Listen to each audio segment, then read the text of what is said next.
Dr. Pandey. So so I'm an academic like you, right? So we do a lot of theoretical stuff.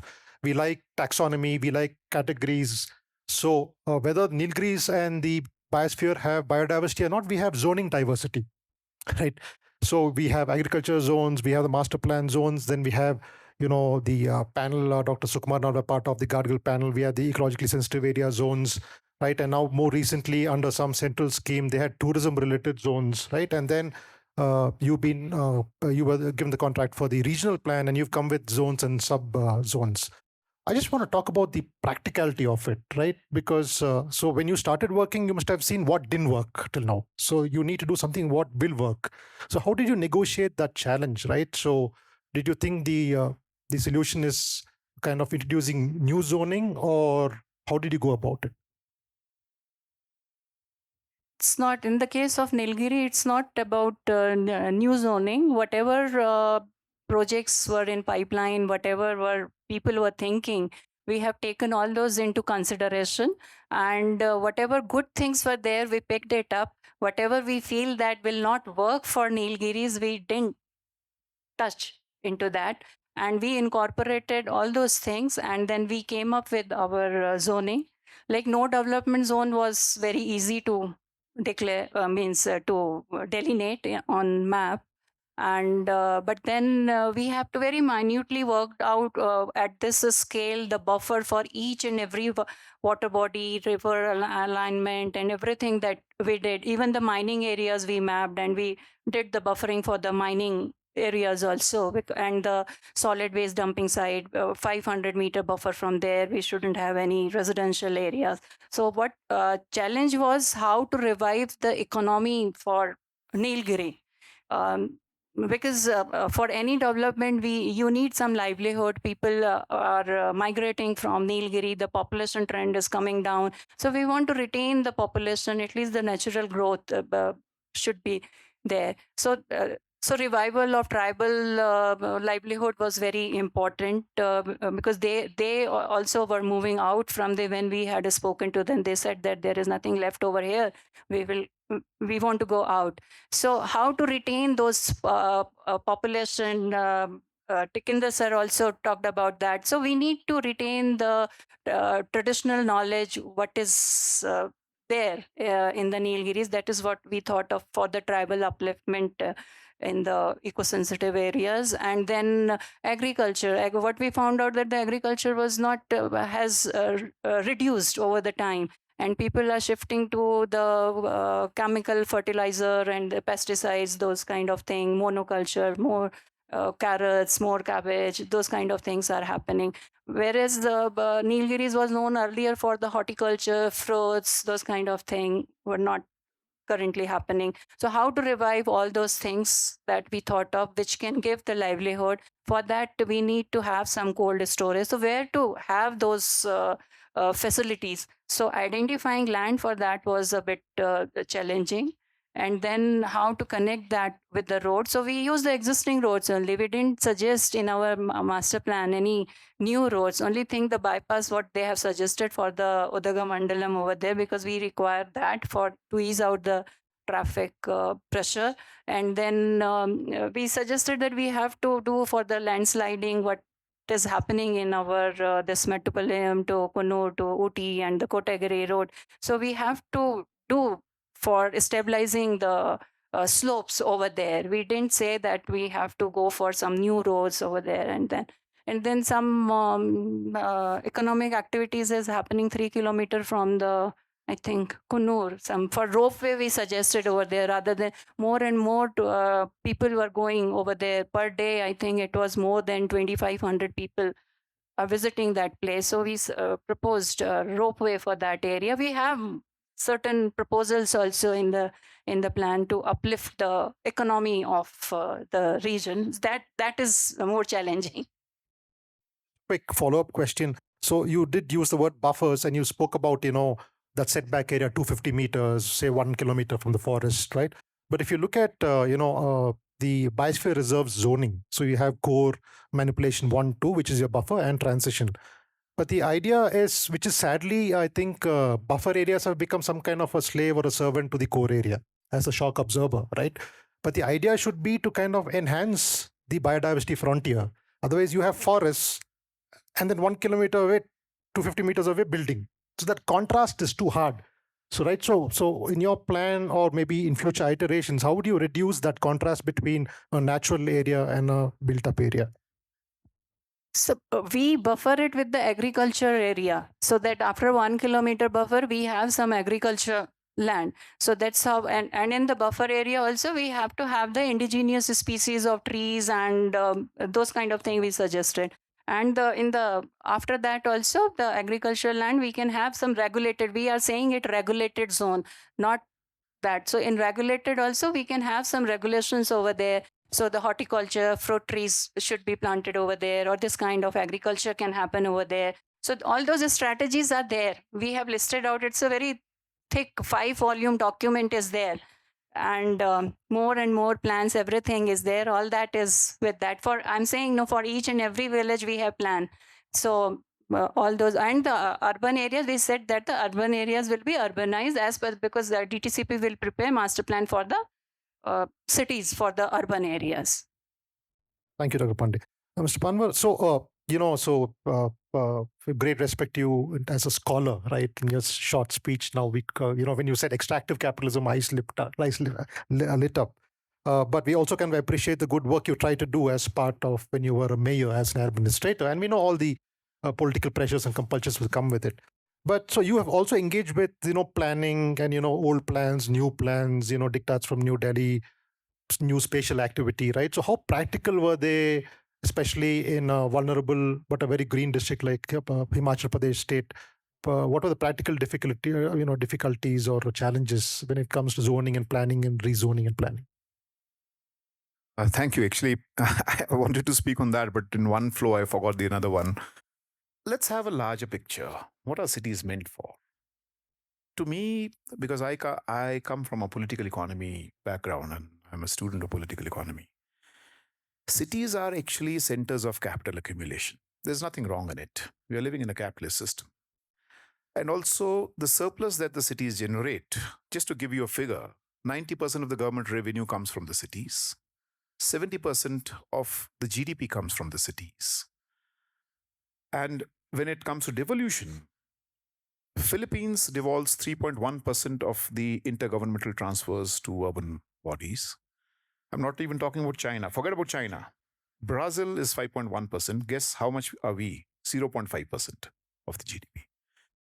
So this whole surplus extraction, to me, when I look at it from a planning perspective, my plan would always be focusing on how do I redistribute this surplus? There's nothing wrong in, because that's the system we're living in. So how do we create institutions or non-institutions, state or non-state actors in which I'm able to do it? For example, how do I foresee 25 years henceforth? What would be, and by the way, I forgot to tell you, there's a great, migration move that's happening. It was to the east earlier, then to the west, now it's to the south. You can see, you walk on the street and I could see Bhelpuri here. Kerala is full of Bhelpuris now, 30 lakh migrant workers. So if we do not engage and bring them into the whole realm of urban governance, you're gone. You will have some kind of social unrest. You also have to be careful about that. And my friend Chinmay Tumbe, who teaches in IIM Mumbai, his fabulous work called India Moving. You must read as just like your Indica. His classical work, honestly speaking. So there's a great Indian migration taking place to the south. So ma'am, when you're planning, it's not just the low fertility rate here, but of course for someone else. So that's one. The second one is, if it's the digital capitalism, so how would I foresee in the planning process this whole question of digital public goods and digital public infrastructure to further democratize it back to its people? That foreseeability we ought to have in the plan. That's I think. And of course, the nature of work, nature of homes. Habitat is not going to be the same. In Kerala, because I am leading the growth drivers pillar, we do not see 25 years henceforth the kind of houses they have, the luxury of single house. No, they can't have it. So it's both the combination of the market and the plan. How do you bring in kind of convergence But since I come from political, I will make sure that there is this democratization of the surplus. That's how I put it. Thank you. That was very insightful. That kind of feeds into what in the morning session Mr. Beno and Dr. Sukumar were talking about, right? Because we need a lot more resources, financial resources for districts and states which have biosphere reserves to actually implement a proper management plan, and a redistribution of surpluses will definitely help. Now, before I leave it to the audience, I just need one 10-second quick answers from you. Right now, the biosphere reserve, biosphere management plan, it's not set in stone. You can always redraw boundaries, right? And that's what the UNESCO says. And for some reasons, which Dr. Sukumar, he was very regretful because of the pressures, political pressures, they had to, not include Ooty, Gudalur, and Coonoor and Kotagiri in the biosphere reserve, right? But if they were, they would have been buffer zones, and maybe it would have had some kind of a check on rampant urbanism. Now, do you think we can go back to UNESCO and say, can you just redraw the boundaries and include hill stations? I don't know the process of going to this thing, but certainly since we have more biodiversity within these Gudalur and Udagamandalam, these areas also, so certainly we can apply, we can ask, he's not here right now, so what is the procedure, and we can apply. That's not an issue. We just have to map the biodiversity and just state that I don't think it's a Bible. And if it's not a Bible, then we can always change it. Because Bible, you can't do anything else. Or for that matter, Gita.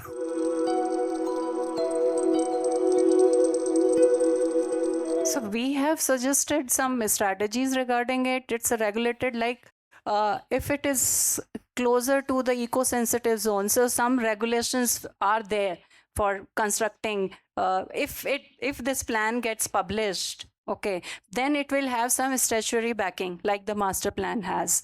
So then only we can put forth all these regulations, and we can say that do this, do not do this. So right now, whatever is happening is happening. We have to, I don't know how to consider all those things if it's happening over there. But in our case, in the agricultural land, only a certain kind of means a single story house, those kind of thing we have suggested. People who are living there from long, who are the native people who are doing the agriculture practices, they will be building houses over there. We have one suggestion also. So the land transfer is happening. Outsiders, outside people are coming and buying lots of property over here. So this point also came up when we were discussing with people. So we have also suggested that this transfer of ownership, land ownership is for the native people only. Whoever lives here, they only will be able to hold the property and this thing. That way it will regulate something, some kind of resort and those kind of things which are coming in the agricultural area and the far off areas.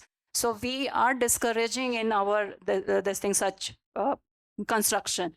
We are saying construction should be constrained within the already developed area and close to it. And we have done the settlement hierarchy also. New growth centers are emerging. We have to decentralize it. We have to decentralize these three areas, and we have to focus on the Gudalur side also a little bit, because it has the capacity to hold population, more population. We have said that some tourist spots are also there. These tourist spots are getting overcrowded, and this we can explore new areas.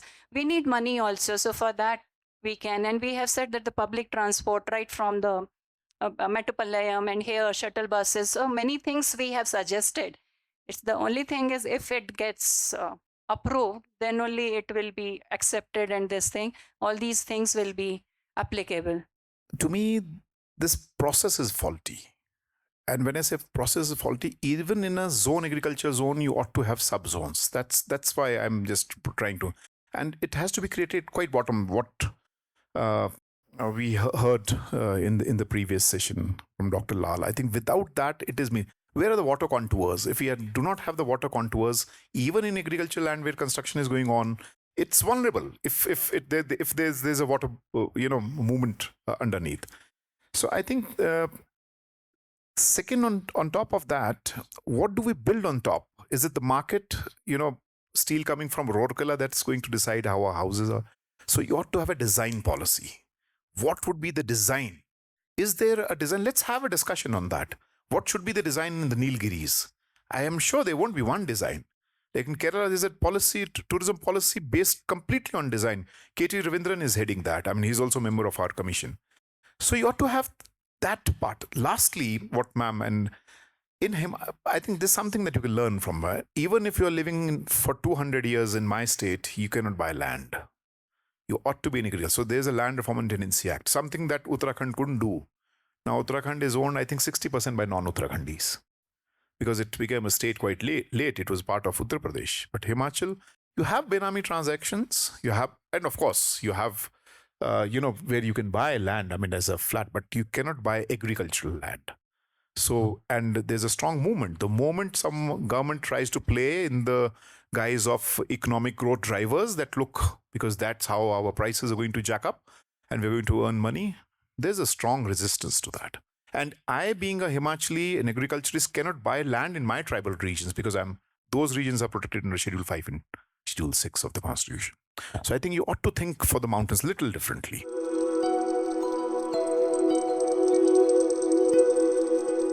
I would like to answer the question you had asked to him also. We can go to this thing, no plot level also for this. We do it in our planning. We have the building level, then we have the group of buildings, then we have at a neighborhood level, local area plans, then we have at city level, and then we at a regional level, we do it. And then we have to start with the larger context, regional context, where we map out the natural drainage, and that takes care of everything so that we don't encroach on the first order, second order drains also.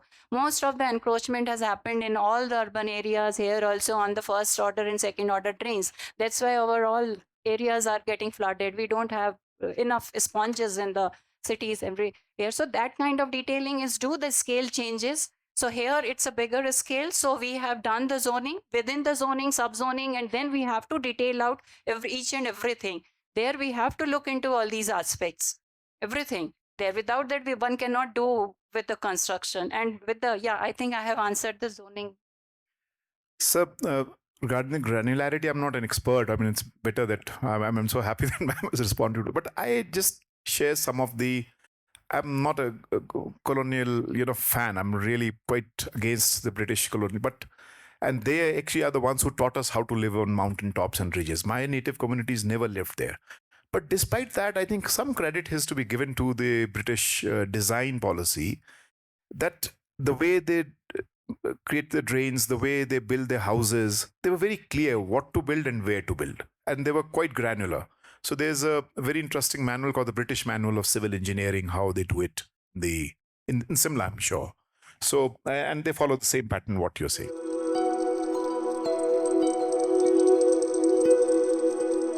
I'm not the one to tell you on the Nilgiris. You are the one who's to take a call, sir. I can only share my experiences from the Himalayas. And those experiences are very lived examples that has taught we are second to Kerala in Human Development Index. And if I just go back to 50 years, my state was one of the poorest in the country, abysmally backward. And, where you have very low density. Just one anecdote and I'd like to finish. Our friends used to come from Delhi and some from UP because I was taught in Irish Brothers School. So in Delhi, even at that time, they couldn't see stars at the night. Also. So they would come and say, "Oh, I saw a star." I said, "Baga, this is not a star. This is a bulb." So bulb was like there, even single house on a mountain top. So we were 100% electrified. So this transition without losing or asset your land, you could exhibit that. You could demonstrate that. I am not the one who is supposed to, but I can share my experiences, and I'm sure there will be experiences from the other side also. But to me, because political economy is my asset, and I can tell you, land is one of the firmest assets to build layers of further economic development. You lose it and you're gone.